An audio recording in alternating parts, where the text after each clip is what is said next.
आणि सभासदांचंच हित जोपासणारं असं व्यक्तिमत्व त्यांना विनंती करतो की आपण या ठिकाणी मार्गदर्शन करावं.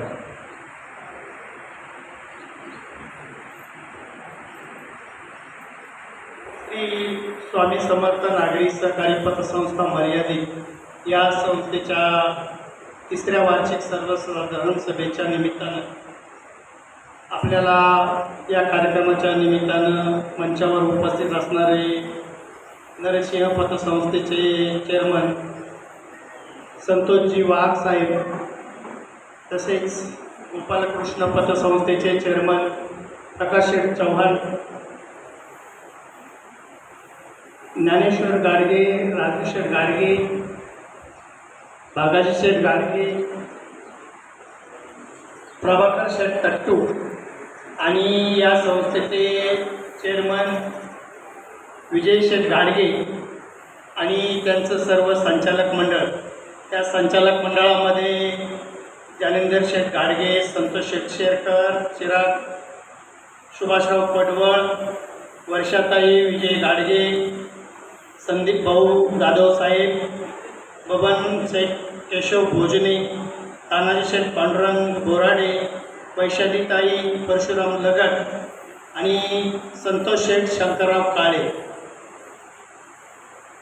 आणि सर्व उपस्थित समोर संस्थेचे सभासद, त्यामध्ये काही हितचिंतक असतील, काही मार्गदर्शक असतील, अनेक मान्यवर या ठिकाणी उपस्थित आहेत. मी संस्थेच्या वतीनं आपलं सर्वांचं सहर्ष असं स्वागत करतो.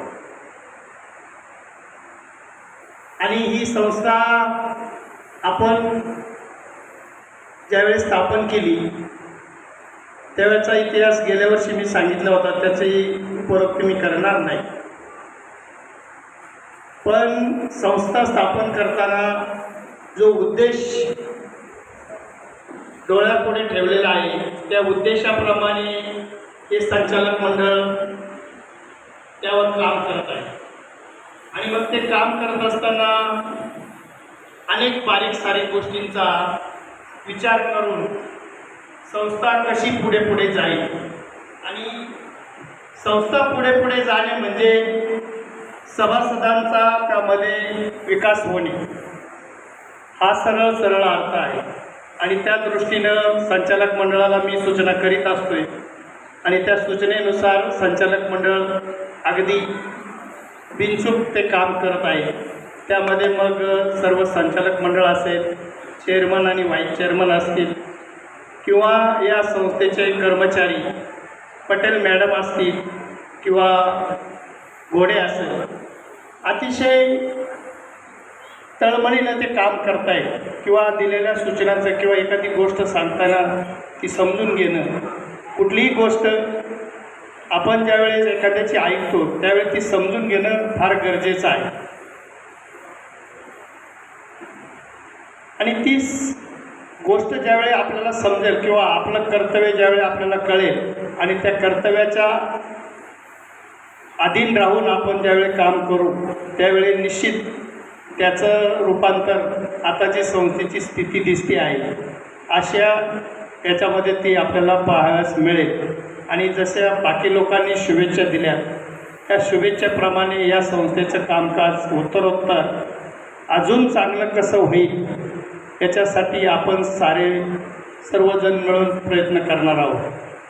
आणि दुसरी गोष्ट राजांनी सांगितलं की सेठ सगळीकडं मार्गदर्शक आहेत आणि मग यांना एक न्याय आणि आम्हाला एक न्याय. राजे प्रत्येक माणसाला त्याची कॅपॅसिटी बघून काम सांगितलं पाहिजे. गोपालकृष्ण पतसंस्थेची वयोमर्यादा जर बघितली तर ती 30-32 वर्षाची संस्था आहे. ठीक आहे, त्याच्यातले 20 वर्ष काही कारणास्तव वाया गेलेले आहे. तसं तिचं खरं वयोमर्यादा 12 वर्षाची आहे. आणि स्वामी समर्थ पतसंस्थेची वयोमर्यादा 3 वर्षाची आहे. 4थ्या वर्षामध्ये आता कामकाज चालू आहे.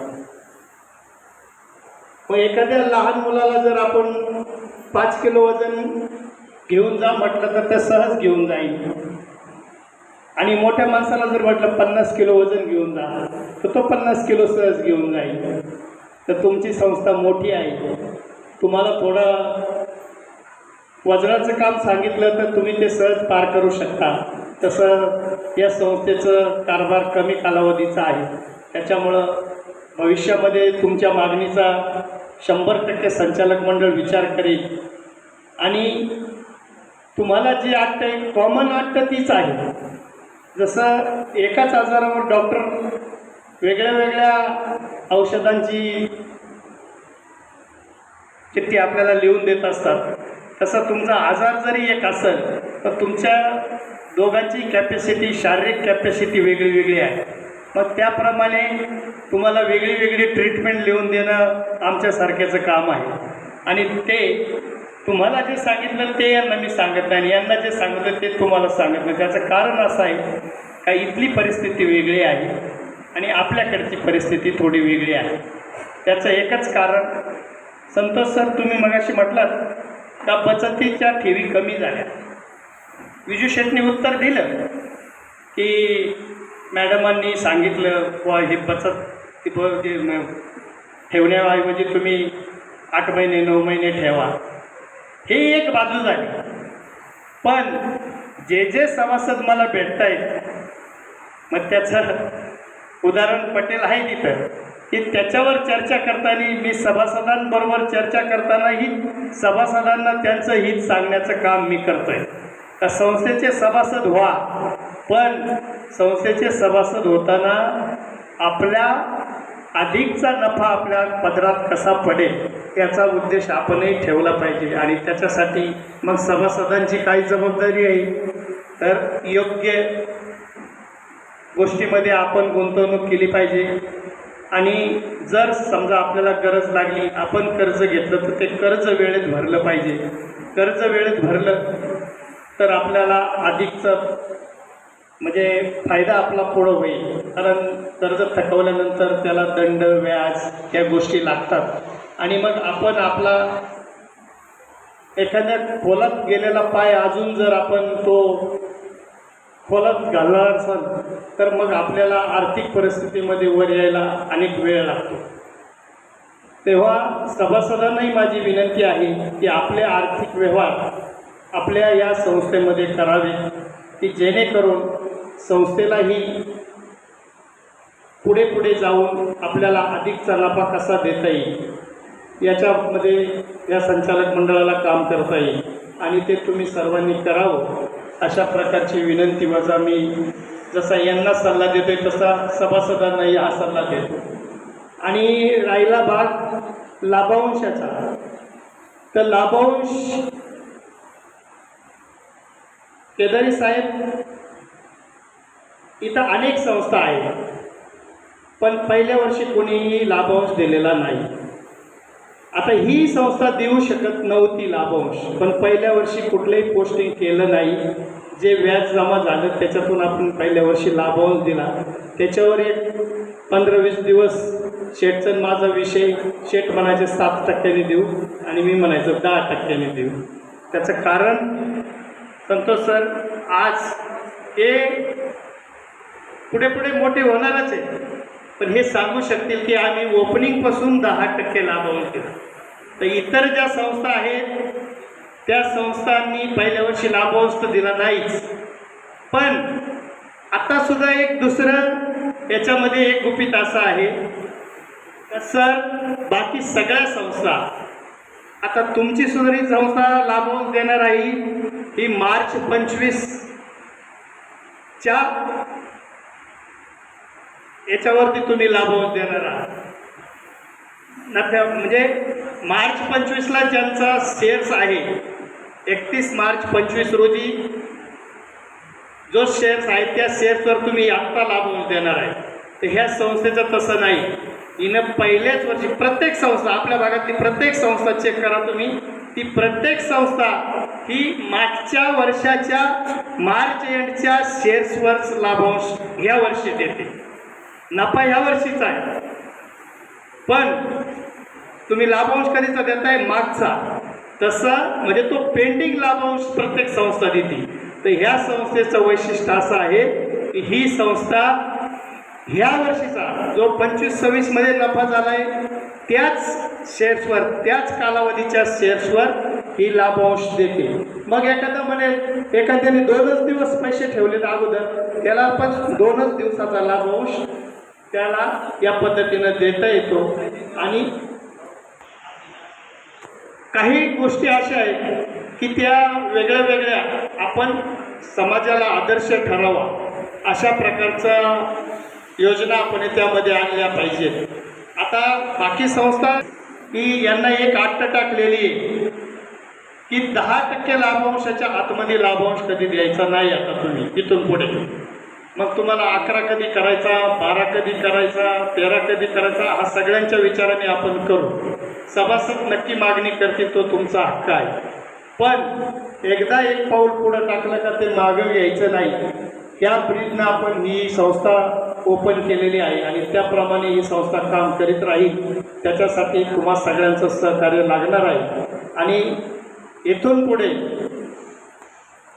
आपण जर संस्थेमध्ये आलात आणि हा जर त्यांचा चार्ज तुम्ही बघितला तर त्याचे जे व्याजाचे दर आहेत हे सगळे जास्तीत जास्त दाम-दीडपटला 10% व्याज आहे आणि लाभांशाला हे 10% देतात. पण तुम्हाला जे सांगितलेलं आहे की ठेवीदार हा पाहुणा आहे. ठेवीदार जरी सभासद असेल पण तो पाहुणा आहे. त्याला जोपर्यंत इथलं जेवण आवडते तोपर्यंत तो इथं जेवणार आहे. आणि ज्या दिवशी त्याला याच्यापेक्षा चांगलं जेवण कुठं मिळेल त्या दिवशी तो दुसऱ्या घरी जेवायला जाणार आहे. म्हणजे तुम्ही त्याला पाहुणा न ठेवता त्याला जर मालक करायचा असेल आणि तुम्हालाही संस्थेचं मालक व्हायचं असेल तर तुम्ही FD मध्ये पैसे न ठेवता तुम्ही शेअर्समध्ये पैसे गुंतवा.